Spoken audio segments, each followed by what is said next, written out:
Assalamu alaikum wa rahmatullahi wa barakatuh. My name is Adam Mohammed Isman and I'd like to welcome you to the English news program on Somaliland National Television.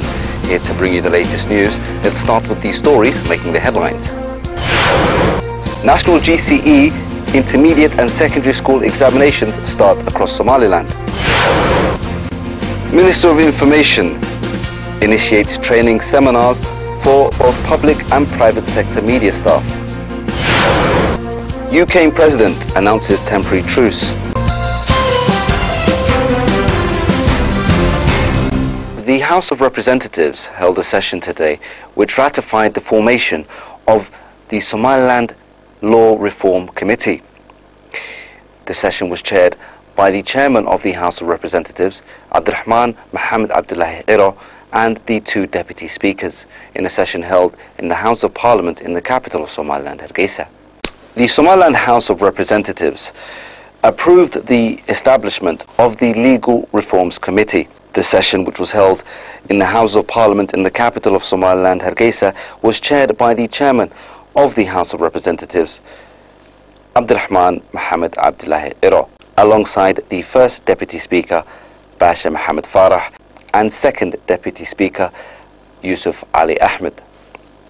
The Chairman of the House of Representatives, Abdurrahman Mohammed Abdullahi Iro, informed the members of the House of the upcoming agenda, which included the establishment of the Legal Reforms Committee. The members discussed and approved changes to the law, ultimately resulting in the House of Representatives voting on the law that day. And the vote of the House of Representatives is as follows. 41 members that were present accepted the law, 2 members rejected, and 2 other members abstained, while the Chairman did not vote.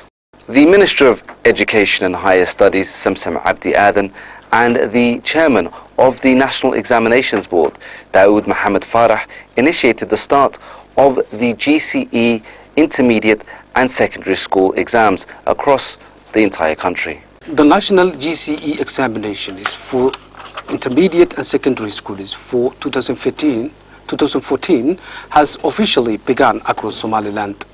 The exams are set to be taken by 21,000 students across the country, and the Minister of Education and Higher Studies, Zamzam Abdi Adam, alongside the Chairman of the National Examination Board, Dawood Mohammed Farah, announced the start of the national exams on 21st June 2014. Both the Minister of Education and the Chairman of the National Examination Board continued to take a supervisory tour intermediate and secondary schools across the capital to assess the examination process. Finally, the Minister of Education and Higher Studies, Samsam Abdi Adam, and the Chairman of the National Examination Board, Dawood Mohammed Farah, wished the students taking the GCE intermediate and secondary school exams the best of luck for their exams and hoped for successful outcome of all students. The Minister of Information, Culture and National Guidance, Abdullah Mohammed Dahir Akuse, initiated the start of a new training scheme aimed at both public and private sector media professionals. The Minister was accompanied by the Director General of the Ministry of Information, Culture and National Guidance, Mohammed Ilmi The Somaliland Minister for Information, Culture and National Guidance, Abdullah Mohammed Dahir Akuse, initiated the start of a training scheme for some ministry staff. The opening ceremony had in participation the Director General of the Ministry of Information, Culture and National Guidance, Mohammed Ilmi Ilkase, as well as other officials of the Ministry. Director General Mohammed Ilmi Ilkase provided a speech at the event where he urged trainees to take advantage of this new training scheme. The Minister of Information, Culture and National Guidance, Abdullah Mohammed Dahir Akuse, concluded the opening ceremony and discussed the importance of this training, where he mentioned that the Ministry of Information, Culture and National Guidance had planned this training for both public and private sector workers following discussions earlier in the year. The Minister also mentioned that the Ministry of Information, Culture and National Guidance is hoping to improve the overall standard of media professionals across the country to ensure greater output, to ensure more informed and greater output of the Somaliland media sector. The chairman of the ruling party Kulmiye, Mr. Musa Bihi Abdi, held a press conference at the party headquarters in the capital of Somaliland, Hargeisa, to announce his withdrawal of his candidacy from the presidential elections.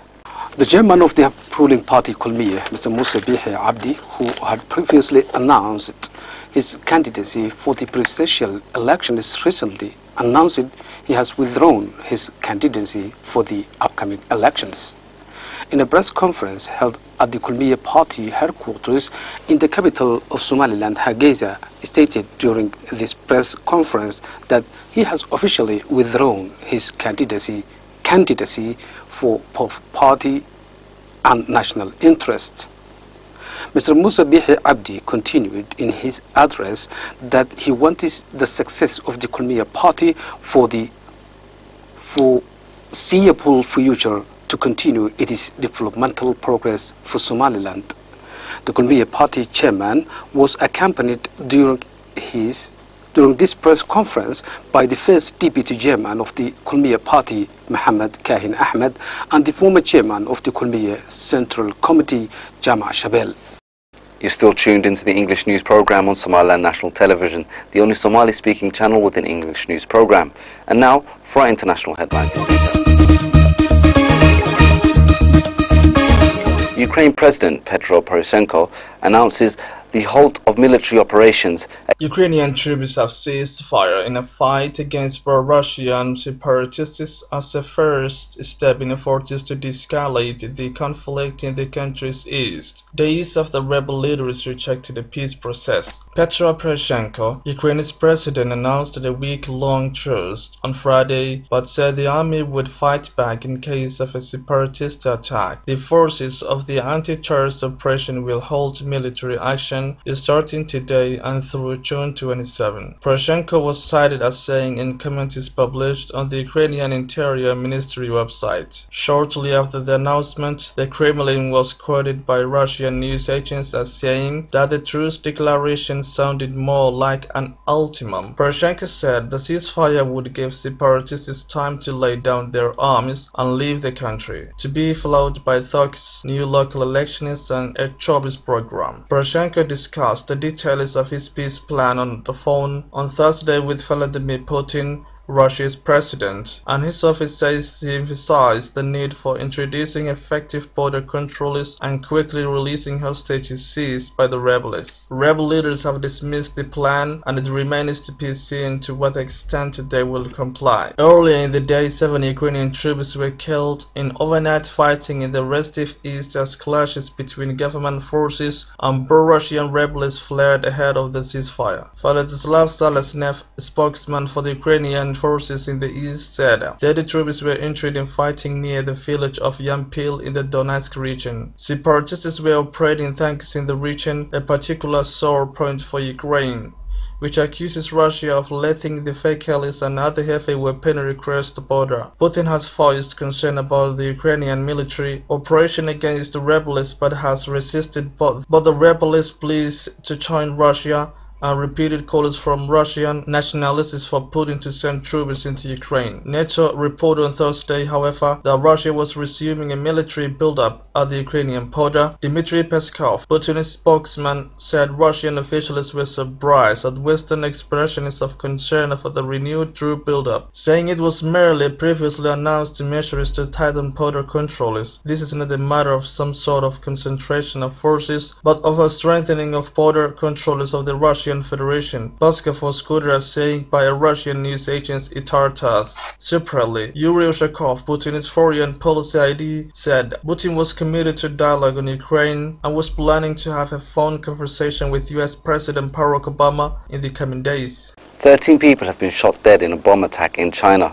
According to the government website, 13 people were killed by police following a blast in the Jingyang district. Security forces in China have shot dead 13 people in the troubled Xinjiang region after they drove into a police building and set off an explosion. The FB news agency reported, citing a regional government website. Today, attackers crashed their car into the public security building of Kargili County in Xinjiang's Kashgar prefecture and set off an explosion. Police took decisive action and shot dead 13 targets. The official Tianshan web portal reported on Saturday, adding that 3 police were injured. It was the latest in a series of attacks pointing to growing unrest in this sprawling region, where the native Muslim Uyghur people want more autonomy from Beijing. Last month, a market pumping killed 43 people in Xinjiang's capital Urumqi. In March, a knife assault at the railway station in the southern city of Kunming left 29 people dead and 143 wounded. Chinese authorities have blamed the attacks on extremists bent on overthrowing Beijing's rule. Andrew Luang, a China analyst from Hong Kong, told reporters that the situation in Xinjiang is turning from bad to worse. The local residents feel marginalized because there is a huge influx of Chinese. Exiled Uyghur groups and human rights activists also said China's own repressive policies in Xinjiang have provoked the unrest. Officials in the region contacted by phone either said they were unclear about the situation or refused to comment. Last Monday, China executed 13 people accused of terror attacks in Xinjiang.